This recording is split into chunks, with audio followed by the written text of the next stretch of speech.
Assalamu alaikum. This is Aisha. We're going to start computer science for grade 9 metric. आज first topic इसका discuss करेंगे, that is problem solving steps.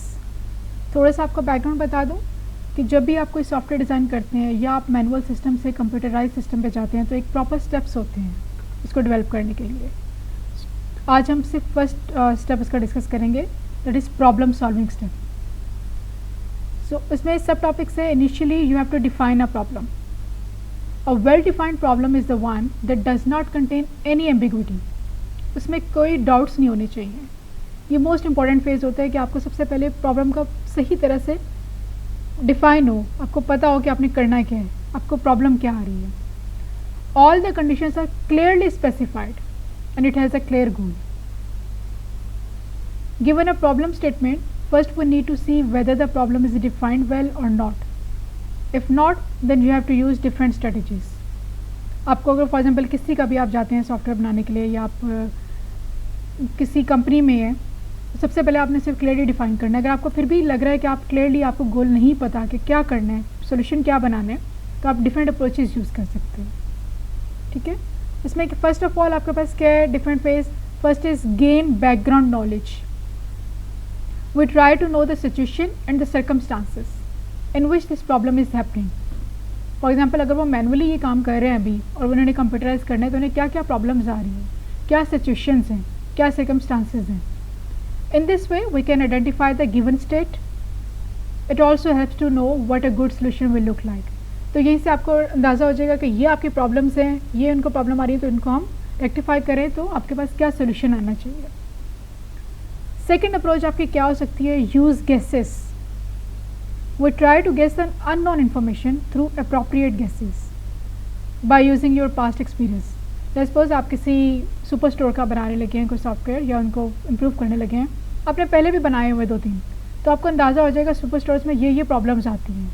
या आप किसी textile industry का बना रहे हैं तो आपको अंदाज़ा हो जाएगा टेक्सटाइल इंडस्ट्री में ये प्रॉब्लम्स भी हैं. आप अपने गेसेस यूज़ करेंगे, ठीक है, अपने पास्ट एक्सपीरियंस से. थर्ड भी आपके पास क्या है, draw a picture. If the problem is not well defined, we can draw a picture. Pictorial presentation सबसे बेस्ट वे होता है. अनडिफाइंड इन्फॉर्मेशन, ताकि आपको सब कुछ आपके सामने एक पिक्टोरियल रिप्रेजेंटेशन में आ जाए और आप क्लियरली आइडेंटिफाई कर सकें कि आपकी प्रॉब्लम है क्या. सो this is the first step, define a problem. Okay, just look at this picture, just representing in the picture form, pictorial form. The problem is represented in pictorial form. Picture speaks louder than words. तो आपको एक clear image मिल जाता है. Second step इसी में आ जाएगा आपके पास, understanding a problem. First one is defining a problem, then understanding a problem. आपने क्लियरली अपने गोल्स का पता कर लिया. Now it is important to understand the problem before jumping into the solution. आपने ये नहीं करना कि डायरेक्ट सोल्यूशन आप बनाना शुरू कर दें. पहले आपको सब कुछ आइडेंटिफाई करना है, उसको अच्छी तरह अंडरस्टैंड करना है. फॉर एग्जाम्पल आपको अगर रिडल या puzzle can be answered only after clear understanding. A clear understanding of a problem makes it easier to solve and helps to save money, time and resources. ठीक है. आपको एक general example देते हैं computer से हट के. लेट्स सपोज आपने एक बिल्डिंग बनानी है, तो आप ये तो कभी नहीं करते कि चलें जी बनाना शुरू करें और फिर देख लेंगे कि इसमें कौन सा रूम कहाँ होना चाहिए, कहाँ क्या चीज़ आनी चाहिए. सबसे पहले आप इसे पूरा उसका डिज़ाइन करते हैं, उसका मैप डिज़ाइन करते हैं, उसके बाद आप स्टार्ट करते हैं. तो इनिशियली आप प्रॉब्लम को पहले आइडेंटिफाई करेंगे, अंडरस्टैंड करेंगे, तो आपके लिए बेस्ट है सोल्यूशन फाइंड आउट करना. अदरवाइज ये आपको बहुत सारा टाइम भी ले सकता है, पैसा भी ले सकता है. इस स्टेज में understanding the problem we need to identify the 5 W's. What, how, when, where and why. We need to identify these 5 W's. What, how, when, where and why. सबसे पहले अपने प्रॉब्लम को एनालाइज करना है, उसके बाद आप इसे सोल्यूशन आइडेंटिफाई करने. इस 5 W's के एक एग्जाम्पल देते हैं. Look at this scenario. Suppose your class teacher assigns your task to prepare a list of students in your school whose name start with letter A. The list is required in order to prepare an alphabetical directory of all the school students and there is only 1 week to complete the task. अब इस scenarios में अगर हमने 5 W निकालने हैं तो वो कैसे होगा. फर्स्ट ऑफ ऑल, व्हाट, क्या रिक्वायरमेंट है आपकी, क्या रिक्वायरमेंट है, list of students, name start with letter A. Who, किसकी चाहिए आपको? स्टूडेंट्स की. Why? To prepare the directory. when? Within a week, that is mentioned over here. Where you need it? School, because it is in the class, so school needs it. Okay, so आपने एक scenario में से अपने 5 W's निकाल लिए, आपने इसको understand कर लिया प्रॉब्लम को कि आपको क्या चीज़ रिक्वायर है, क्यों रिक्वायर है, कहाँ रिक्वायर है और कब रिक्वायर है. This figure shows the metaphorical representation of a problem where the red light represents problem, analysis and then solution. This picture. Okay, first you have to identify the problem, then analyze and then solution. So this is the second step in which you will identify the 5 W's of any problem. कि आपको उस चीज़ की requirement है, क्यों, कहाँ requirement है, किस लिए रिक्वायरमेंट है, वो सब चीज़ें आप आइडेंटिफाई करेंगे. देन इसमें एक एक्टिविटी गिवन है. Students are put into groups for 2 or 3 and each group is provided 2 different lists of student name. One list contains the mark of student in mathematics, while the other list for the physics subject. Each group is supposed to prepare the following list: top 5 students in mathematics, top 5 students in physics, or students having more than 90 marks in both subjects, maths and physics. Identify the 5 W's for this problem. इसमें मैंने just एक के लिए कर दिया है ताकि आप सिर्फ देख सकें. Look here for the first one. So what is that? What? Top 5 students in mathematics. Who? Students. Why? To prepare the list of top students. When? It is not mentioned over here, but definitely it's an activity or group activity. Maybe 1 week is given to you to do this, or maybe 1 day. Okay, then you can identify 1 week or 1 day. Where you need it? In the school or a class. Similarly, you can do for B and C part. What? Top 5 students in mathematics. Who? Students. Why? To prepare list of top students. When? Within a week. And where it is required? School or class. So this is how you will solve your activity. Now come to the third step, plan a solution. First one was define a solution. Second, understand a problem. Define a problem, understand a problem. Now third one, plan a solution. आपको पता चल गया आपकी problem क्या है, अब एक solution plan करना है. डायरेक्टली उसको इम्प्लीमेंट नहीं करना, आप इसे प्लान कर रहे हैं. After analyzing a problem, we formulate a plan that may lead us towards the solution of a problem. आप एक प्लान करो जो कि आपको लीड करे towards the solution. This phase include finding the right strategy for problem solving. Some of the strategies are, इसमें कुछ strategies हैं, इसमें से आपने कोई एक चूज़ करनी होती है, सब नहीं चूज़ करनी. डिपेंडिंग अपॉन द प्रॉब्लम आप इसमें से कोई एक चूज़ करेंगे. First one is divide and कंकर. डिवाइड एंड कंकर में क्या, आपके पास एक कॉम्प्लेक्स प्रॉब्लम है, ये बहुत बड़ा प्रॉब्लम है, तो आप इसे क्या करो, डिवाइड कर लो पार्ट्स में. फॉर एग्जांपल, एक सिंपल एग्जांपल है कि आपने कैलकुलेटर बनाना है, बेसिक कैलकुलेटर. तो इंस्टेड ऑफ दैट कि आपने सब एक साथ स्टार्ट कर दिया, प्लस का अलग फेस बना लो, माइनस का अलग बना लो, मल्टीप्लिकेशन का अलग एंड डिवीजन का अलग. डिवाइड कर लिया, एक एक चीज़ पे वर्क करो, आप उस बाद में मर्ज कर दो. So this is your divide and conquer. Second way is guess, check and improve. The designer guesses a solution to a problem and then checks the correctness of the solution. If the solution is not according to the expectation, then he or she refines the solution.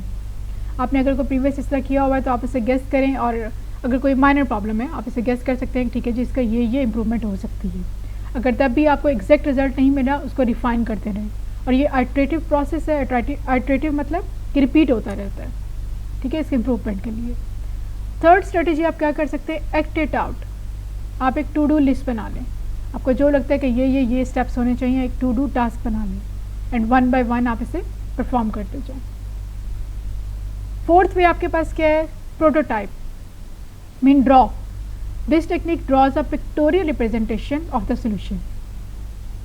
आप अपने solution का एक pictorial representation बना लें जिससे आपको एक image मिल जाए कि आपने करना क्या है. ये आपका फाइनल सोल्यूशन नहीं होगा, जस्ट आपका ये plans. Okay, so this section, the selection of a strategy depends upon the problem. Minor problem तो आप गेस चेक पे जा सकते हैं, कॉम्प्लेक्स है तो डिवाइड एंड कंकर पे. तो आपके इस पर डिपेंड करता है कि किस टाइप के प्रॉब्लम है और आप इसमें कौन सी स्ट्रेटेजी अपना सकते हैं. Next step is defining candidate solution. आपके पास एक प्रॉब्लम के एक सोल्यूशन नहीं होता, तो मल्टीपल सोल्यूशंस होते हैं. आप किसी भी वे से उस सोल्यूशन तक पहुंच सकते हैं। एक एग्जांपल है, मैथ का अगर कोई क्वेश्चन हो, आपके पास 2-3 वेज होते हैं उसको सॉल्व करने के लिए, बट आपका आंसर सेम आएगा, आपने अप्रोच कर लिया उसको, ठीक है। तो इसी तरह अगर आपने कोई भी सोल्यूशन करना है, आप इससे पहले फाइंड करेंगे कौन सा आपको ईजी वे है, कौन सा बेस्ट सोल्यूशन है। The word candid refers to unplanned, something unplanned. इसमें आप पूरा एग्जैक्ट नहीं दे रहे हैं, बस एक एस्टिमेशन दे रहे हैं।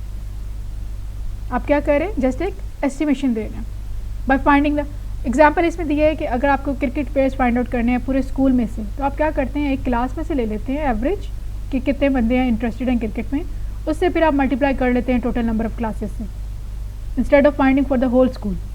ये आपका एक एस्टिमेशन है। या सेकंड वे आपका क्या है, अगर आपने एग्जैक्ट नंबर फाइंड करने हैं तो आप एक एक क्लास में जाएँ, उन सबसे पूछें आपके जो जो इंटरेस्ट है, जो जो इसमें क्रिकेट में है आपके पास। तो ये आपका टाइम टेकिंग भी है, बट आपके पास एग्जैक्ट नंबर ऑफ क्रिकेट आ जाएगा। लेकिन ये डिपेंड करता है अगेन आपकी प्रॉब्लम पे। अगर आपकी प्रॉब्लम इस तरह की है कि आप एक कैंडिडेट सोल्यूशन पे जा सकें, आप एक एस्टिमेशन पे जा सकें, देन गुड। पर अगर आपको कोई भी माइनर भी आपको वो नहीं रिक्वायर्ड, आप नहीं से बेयर कर सकते, तो आप एक एग्जैक्ट नंबर पे जाएंगे। Okay, once one can think of a candidate solution any time. Okay, this picture is just representing that there are many solutions for a problem, there are multiple solutions, so you can go for candidate solution also.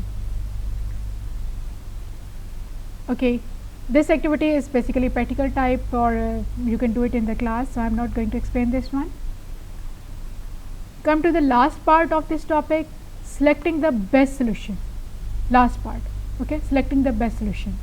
You have defined the problem, you understand that, you plan for that, go for the candidate solution, and at the end you will find the best solution. आपके पास अभी हमने ऊपर decide किया कि candidate में आपके पास multiple ways होते हैं, आप इस तरीके से भी कर सकते हो, उस तरीके से भी कर सकते हो। तो आपने क्या करना है, फाइंड आउट करना है which one is the best solution. कैसे फाइंड आउट करना है, जो आपके लिए ईजी, कन्वीनियंट भी है और रिलायबल भी है, मीन इसमें मिस्टेक्स भी नहीं है और ईजी भी है वो, और इसमें नंबर ऑफ स्टेप्स कम है, ठीक है, वो आपका बेस्ट सोल्यूशन होता है। इसमें एक एग्जाम्पल गिवन है कि आपने एक पेज में से आपने सर्च करना है कोई एक वर्ड, कोई एक नेम सर्च करना है, आपके पास इसमें मल्टीपल ऑप्शंस हैं। Okay, look at each name on the website one by one until the name is found. आपकी जितनी लिस्ट है आप एक एक करके देखते जाएँ, ठीक है। सपोज मैं कहती हूँ यहाँ से मुझे एक वर्ड फाइंड आउट करना है, ज़ूम, तो मैं स्टार्ट कर दूँ देखने के लिए कहाँ है वो वर्ड, और वहाँ से उसको आइडेंटिफाई करती जाऊँ, जी यहाँ यहाँ यहाँ ये वर्ड है। Okay, second, take print outs and search the required name. Print outs लेके आराम से बैठ के आप उसे सर्च करते रहे कौन सा नेम है। Third, copy names, put them in Excel sheet and sort them all. आपने सारे नेम्स को कॉपी कर लिया एक्सेल में, सॉर्ट कर लिया असेंडिंग ऑर्डर में, आपको इजीली आपका नेम मिल जाएगा। लास्ट वे आपका ये भी हो सकता है, कंट्रोल F करो, simply find. Control F is a shortcut key to find. When the list is available in a browser you can just type the name. तो इसमें से सबसे ईजी वे कौन सा है, इसके अलावा भी और भी वेज हो सकते हैं, इसमें से सबसे ईजी वे कौन सा है, this one, so go for this one. So in this you have to find the best solution. There can be other solutions as well. Now we can identify a solution that has less number of steps or that seems more effective based on some criteria. Okay, just a summary for this first topic. In the next video we will start the flow charts. In the summary, first of all we have to define the problems. आपके पास इसमें क्या क्या strategy हो सकती हैं, background knowledge observe करें, guesses कर लें, या पिक्चोरियल रिप्रेजेंटेशन कर लें। Then you have to understand mean you have to go for 5 W's, what, why, when, where it is required. Then you have to plan. In plan you have multiple strategies, you can divide the problem, you can guess the problem, you can act on it, to do task, or you can prototype, means draw plan. Then in candidate solution, fourth step, you can go for the estimation, and after that you have to find the best solution among the first one, among the all of them. So that is all for the first topic. In the next video we will go for the flow chart. Thank you very much for listening.